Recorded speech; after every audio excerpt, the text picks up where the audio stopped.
On World News tonight, President Bush says he doesn't have a credibility problem with the rest of the world. He tells our White House correspondent the way to solve problems with Iran is diplomatically.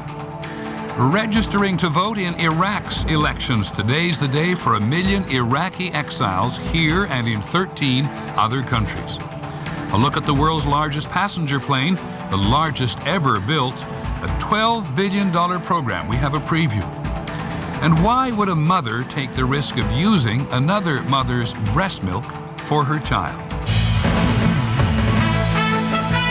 From ABC News World Headquarters in New York, this is World News Tonight with Peter Jennings. Good evening, everyone. We begin tonight with burden and with possibility. This is inauguration week for President Bush, and as his second term is about to begin, as he begins to lay out a very ambitious second-term agenda, a new ABC News Washington Post poll reveals a comparatively weak approval rating, subdued expectations in general, and huge concern about Iraq. 52% of Americans approve of the way Mr. Bush is doing his job. 61% of people say Iraq should be the highest priority. By way of comparison, the next most important issue, Social Security, was thought to be that crucial by only 35%. Our White House correspondent, Terry Moran, sat down to question the president today. President, you're about to... In the library of the White House this afternoon, a confident President Bush brushed off a suggestion that he may have to deal with lingering doubts about how he launched the war in Iraq. The next time you have to go to the world and say there's a threat in some country, why, after you were so wrong about the weapons in Iraq, should people believe you? Well, I think the world recognized that Saddam Hussein was a threat. Still, I'm asking you to look forward, if I may.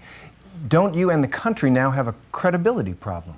No, obviously, if we were to make a case that the world needs to act in concert on another country, we would want to be very careful about that which we presented. Mr. Bush is clearly optimistic about Iraq and what it means for the Middle East. I believe that, one, there will be elections. Two, there will be a democratic state in Iraq. And three, such a state will serve as an example for the neighborhood.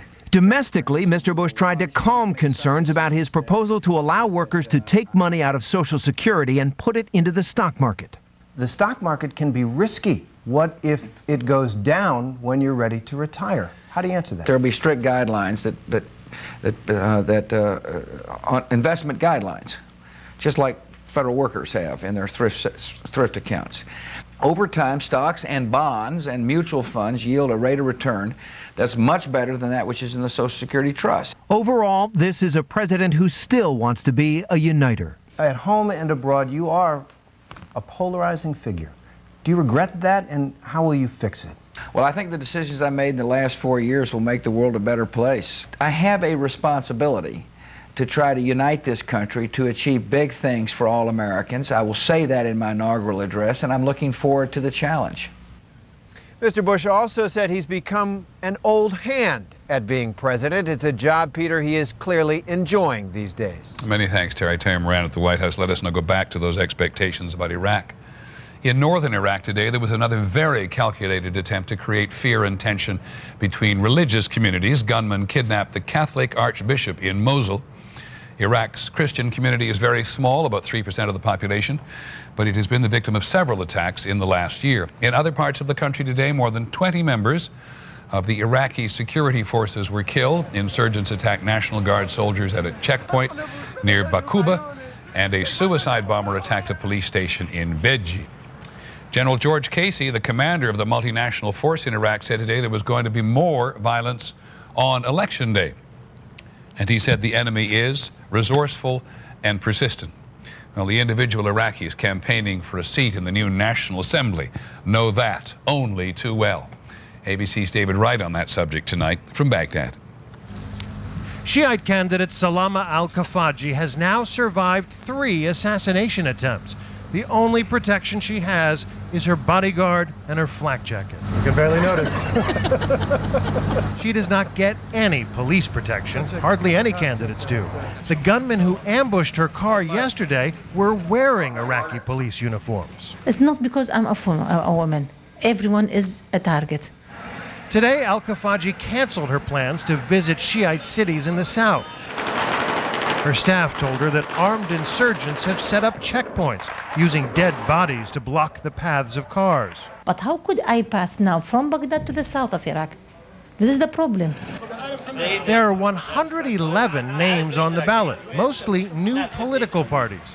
The vast majority of the candidates are anonymous for fear that they will become targets. What are you living for? What are you fighting for? For a new Iraq, for a new future for my children and for Iraqi children, for a future that the child will play with toys and not with guns. This campaign has already cost Al-Kafaji her 17-year-old son, killed in the first assassination attempt. She says she wants to finish this race for him. I know I shall not die. Yes, it's the God will. I lived only the God will, not the will of the terrorist. Last May, she signed her name to Iraq's interim constitution. Now she wants to help write the new one. David Wright, ABC News, Baghdad. Where children will play with toys and not with guns. Well, in 14 countries today, including the United States, Iraqis who've been living in exile began registering to vote in the Iraqi elections. They're the end of next week. It's estimated that about 1 million exiles are eligible to participate.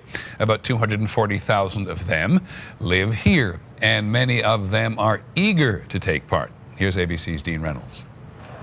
At the Detroit voter registration site today, Husham al-Husseini was inspired by what he saw. And this is reminding me, in the day of Martin Luther King, we all can say, free at last.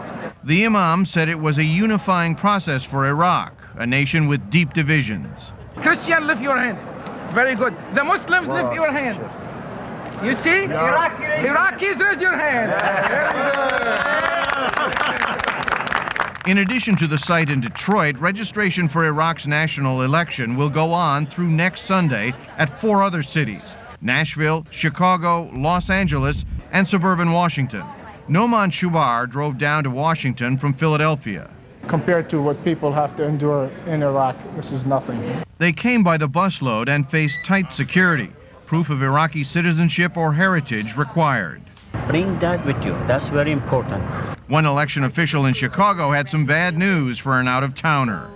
If you have the documents at home, you can come back with them? Yeah, I'm from Nebraska. But for others who made the 500-mile drive from Lincoln with the right IDs, the trip to Chicago was a thrill. This is the first time, so everyone feels like free.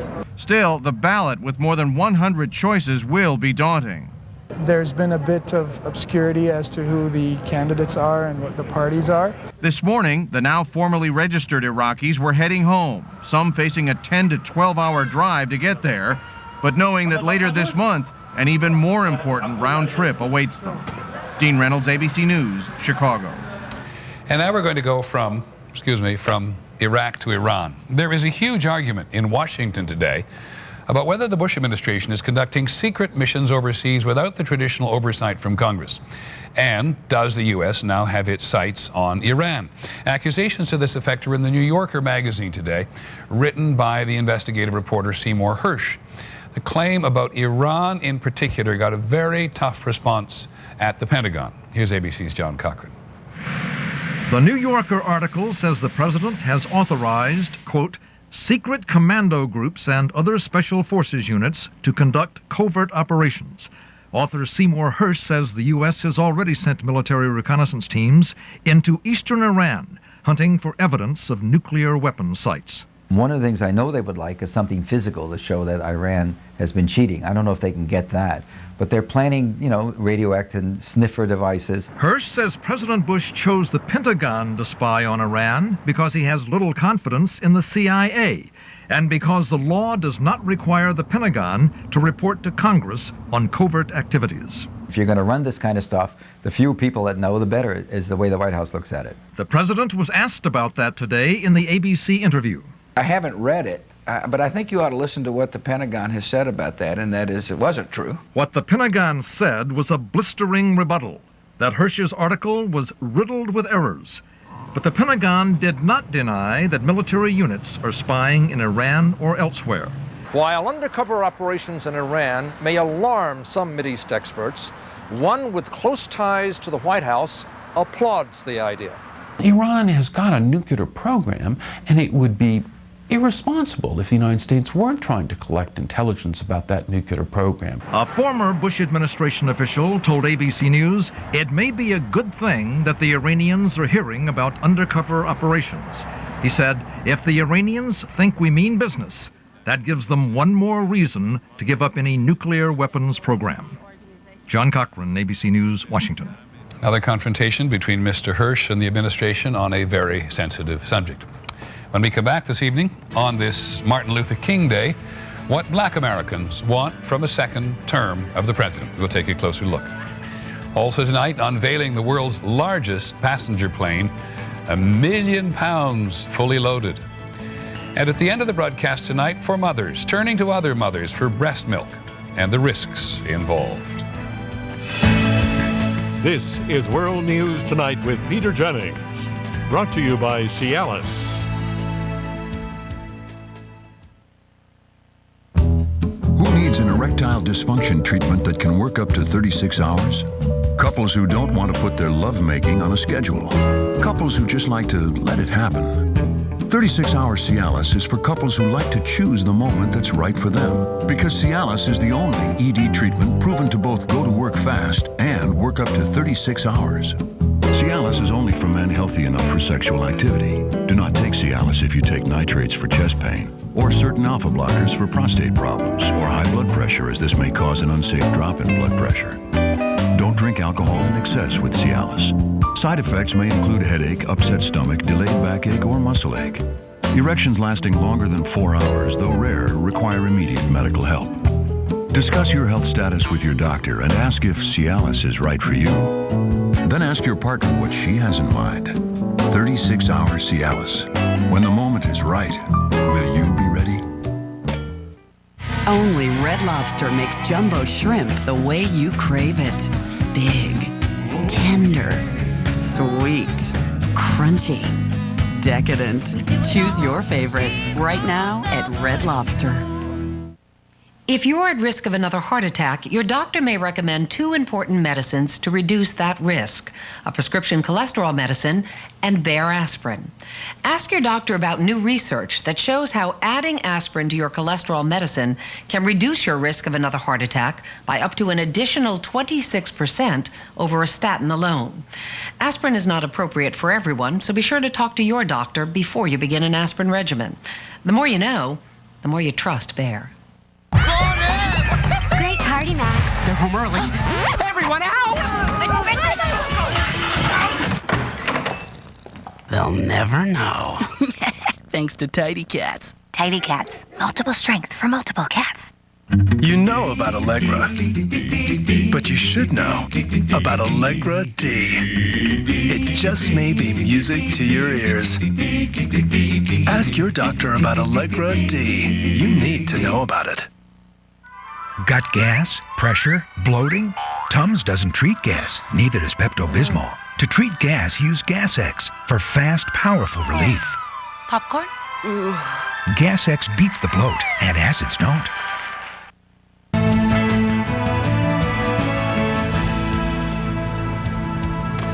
This is Martin Luther King Day, as you know, to commemorate Dr. King's birthday. Had he not been assassinated in 1968 when he was 38 and lived on, the great civil rights leader would be 76 this year. In towns and cities across the country, Dr. King's principal message of social change through nonviolence was the centerpiece of meetings and rallies and parades. In Philadelphia, 45,000 people took part in community service projects to honor his legacy. In Los Angeles, the annual parade was 3 miles long. President Bush attended a celebration for Dr. King at the Kennedy Center for the Performing Arts in Washington. The president said that Dr. King left his country a different and a better place through the example of his courage. As we've said, this is inauguration week, and the president's plans for a second term are getting a good look. Mr. Bush has said in the past that he wants black Americans in the Republican Party. He got only 9% of the black vote 4 years ago and 11% in this election. ABC's Dan Harris reports tonight on a difficult relationship. Today at a Martin Luther King Day event in Harlem, people readily ticked off areas where they feel the president could do better. I would say he needs to put education at the very top of his list. Employment, getting better jobs. The list goes on and on and on. If I was a school teacher, he'd have an F. At the Ebenezer Baptist Church in Atlanta, where Martin Luther King preached, many say the president must reorder his priorities. We're spending billions of dollars on that war, and then we have citizens of our nation, our prosperous nation, who don't have health care. In his first 4 years, Mr. Bush angered many blacks by supporting a lawsuit against affirmative action and by refusing to speak to the NAACP. The outgoing head of the NAACP, Kwesi Mfume, met with the president recently. He says Mr. Bush expressed frustration that he got much more support from blacks as governor of Texas. The larger black community of the United States wants a president that they feel they have some access to, a president who understands genuinely what their issues are. Bush supporters say he has increased funding for education and appointed many minorities to high-level positions. According to the Reverend William Gray, a former congressman, appointments matter far less than combating discrimination. Colin Powell can go and stand on the corner in New York City, let him try and get a cab. If the cab driver doesn't recognize it's Colin Powell and all they see is a black skin, he's going to have a hard time. Reverend Gray says if the president does more to fight racism, he could get more support from African Americans, who are otherwise quite conservative on issues ranging from gay marriage to abortion to taxes. While blacks want progress, many are not optimistic. It doesn't look too bright for me. Low expectations can, however, be a boon. As one black activist said, the president won't have to do much to have an impact. Dan Harris, ABC News, New York. When we come back this evening, a big story this week, a new era in air travel, a super jumbo jet, 800 passengers.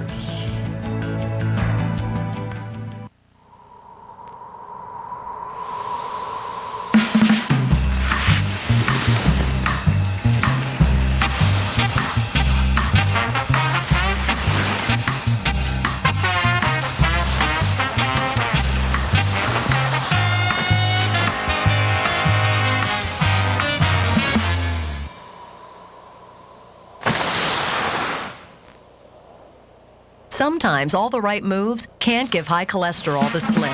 If you're at risk and diet and exercise aren't enough, adding Lipitor can help lower your bad cholesterol 39 to 60%. And Lipitor has proven benefits for your heart. Lipitor is not for everyone, including people with liver problems and women who are nursing, pregnant, or may become pregnant. Simple blood tests are needed to check for liver problems. Tell your doctor about other medications you are taking or if you experience muscle pain or weakness, as they may be a sign of a serious side effect. So take the next step. Ask your doctor about the benefits of Lipitor. We're best friends. We are into our clothes and our car and jazz. We are honors students and twins. We are diabetics. We test 10 times a day because this is our meter. Because it's so not a pain to use. The AccuCheck Compact System eases pain others cause. A 17-strip drum takes the pain out of struggling with strips. You can also test on your palm instead of your sensitive fingers. We say, see you later, pain. Switch to the AccuCheck Compact System. Less painful from start to finish. I'm so glad we ordered. Hi, sorry. Oh, hi. Want a bite? No, thanks. It looks great, but I'm thinking... I'll take that. No, maybe that. Don't just watch calories with Special K. Get whole grain total and watch nutrition, too. 100 calories plus 100% of 12 vitamins and minerals. 100 calories, 100% nutrition. Married, 2 kids. Don't bother. Look, I finished our taxes. Are you sure we did it right? Yeah, with TurboTax software. I just answered simple questions and it put the answers in all the right forms. Did we get all our deductions? Even ones I didn't think of. What if we made a mistake? TurboTax checks for errors. Calculations are guaranteed accurate. Are you sure the IRS got it? I got an e-file confirmation. So that's it? We're done? Yep, got a refund today. I've always liked that TurboTax. Really? TurboTax. Taxes made easy, taxes done right. The debate over evolution. Should your child learn about a new theory on the origins of life? Is this another way to get religion in our schools? The whole system is being dishonest and unwilling to face what is really true. The case that's tearing one town apart. Tomorrow on World News Tonight. Well, there is quite an extraordinary aviation milestone being passed this week in France tomorrow. You get a hint of it there. The world's largest passenger jet is going to be unveiled. To give you a clue, the curtain that will part tomorrow to reveal the Airbus A380 is 10 stories high. In some ways, the plane is more like an ocean liner than an airplane. And it will carry, as you're going to hear a couple of times tonight and tomorrow, as many as 800 passengers on 2 decks. At least one aviation analyst has said that everything about it is mind-boggling. With a preview, here's ABC's Bob Jamieson. Airbus tried to keep the A380 out of sight, but it's just too big. It is longer than Boeing's 747. The Wright brothers' first flight could have taken place twice inside. Its wingspan is nearly the length of a football field. Passengers are greeted not by a cramped entrance, but by a wide staircase reminiscent of a cruise ship. It leads to an upper deck which runs the entire length of the plane. Some might have a flying pub. Some might actually have a little gym, an exercise room. Some airlines are planning an onboard duty-free shop. Some plan showers. You have the ability to get up, to move around. The seats are bigger. Everything about the A380 is big. The giant components made in Europe. A factory the size of 15 football fields where they're assembled, and the huge job to move the parts there.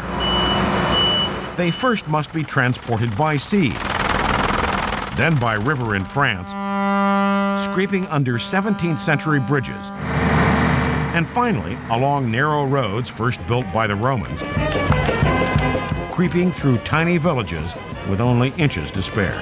This is an incredibly complex procedure. It's considerably bigger than creating an entirely new shipyard, for example, or building a skyscraper or anything so mundane. So far, 11 foreign airlines, as well as FedEx and UPS, have bought almost 150 of the Super Jumbos at more than $250 million a copy. Singapore will be the first to fly it next year. For us, this is an opportunity to take the level of customer service to a different plane. What's next? Airbus will now stretch the A380 to carry 800 passengers. Bob Jamieson, ABC News, Toulouse. We'll have a report tomorrow on the unveiling, the actual unveiling in France. When we come back this evening, the tremendous pressure on women to breastfeed and the underground network of women who are sharing their breast milk at some risk. We're out of water. That means I can't mix my fiber drink or take fiber pills. No problem. Try Benefiber Chewables. Tasty orange cream, no water needed. We're saved! Benefiber Chewables makes taking fiber easier. I was working on my second slice when I saw a damsel in distress. Either she'd seen a ghost or it was heartburn. She needed something fast. So I offered her a Pepsid Complete. She bit. Only Pepsid Complete starts to neutralize acid on contact and keeps heartburn from coming back all day or all night. I shared my Pepsid and she shared her cannoli. Pepsid Complete. Just one and heartburn's done. When stuffy sinus or colds trigger postnasal drip, you can get a sore throat. The new Acipacol lozenge relieves sore throat from postnasal drip. Pain is gone. Nasal passages feel cooler. New Acipacol lozenges for sore throat from postnasal drip. Cholesterol. It comes grilled, fried, slow cooked, twice baked, poached, and pureed. But it also comes from Mom, Dad, Grandma Ethel, and Grandpa Sam. Your cholesterol doesn't just come from food. It also has a lot to do with family history. Today, there's Vytorin. When diet and exercise aren't enough, adding Vytorin can help. Vytorin is a new product that treats the two sources of cholesterol. Cholesterol from food and the cholesterol your body makes naturally based on family history. Vytorin lowers bad cholesterol 45 to 60%. Vytorin is not for everyone, including people with liver problems, women who are nursing, pregnant, or may become pregnant. Unexplained muscle pain or weakness could be a sign of a rare but serious side effect. Vytorin may interact with other medicines or certain foods, increasing your risk of getting this serious side effect. Simple blood tests are needed to check for liver problems. Ask your doctor about new Vytorin. Your cholesterol comes from two sources. Treat them both with Vytorin. Fishing is my passion since I was his age. My multivitamin, Centrum Silver. Centrum Silver has a group of essential nutrients that emerging science suggests may help reduce the risk of heart disease. Put your heart into what you love with age-adjusted Centrum Silver. You know about Allegra, but you should know about Allegra D. It just may be music to your ears. Ask your doctor about Allegra D. You need to know about it.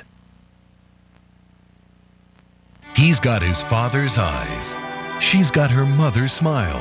But where on earth did they get their attitude? You've been very, very naughty. Super Nanny premieres tonight at 10/9 Central, only on ABC. Finally from us this evening, an issue for the mothers, who more than anything else, of course, want healthy children. Given that many of us have children well out of school, we may forget that every time a child is born, the subject comes up, bottle or breast. And if you go to breastfeeding on the internet, as we did today, you could spend the next several days reading about the benefits and the challenges. Women feel tremendous pressure to breastfeed. Here's ABC's Kate Snow. Angela Keene's 21-month-old daughter, Morgan, is thriving on breast milk, milk that does not come from Angela. Well, Morgan started with me on my breast milk, and I did that for 6 months exclusively. And then we tried her on hypoallergenic formula, and it didn't agree with her. Morgan was born with a severe heart defect and a rare syndrome that made it hard to gain weight. And then Angela's friend Tricia started pumping and passing on little bags of frozen breast milk. To see Morgan grow, to see the pictures they put up on her website, there's one where she looks chubby. And the first time I saw that, I just burst into tears because, you know, that's why I do it. Angela and Tricia are part of a quiet underground trend, women sharing breast milk, women embracing the health benefits of breastfeeding who can't produce enough milk on their own, turning to others. The internet offers information on how to share with family members, friends, or even strangers. But there are serious people who think this is a mistake. Doctors warn breast milk can become contaminated if it's not properly handled, medications can show up in the milk, and worse, breast milk can transmit diseases such as the HIV virus. Even the biggest advocacy group for breastfeeding, La Leche League, warns against exchanging milk.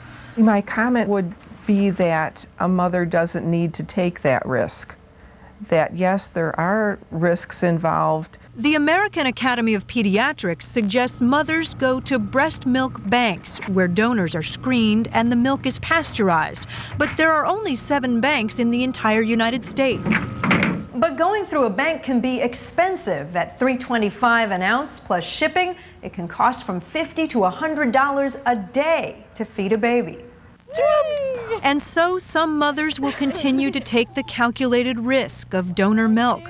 Doctors stress those moms should have both the donor and the milk tested. Kate Snow, ABC News, New York. And that is our report on World News Tonight. Hope we'll see you again tomorrow. I'm Peter Jennings. Good night.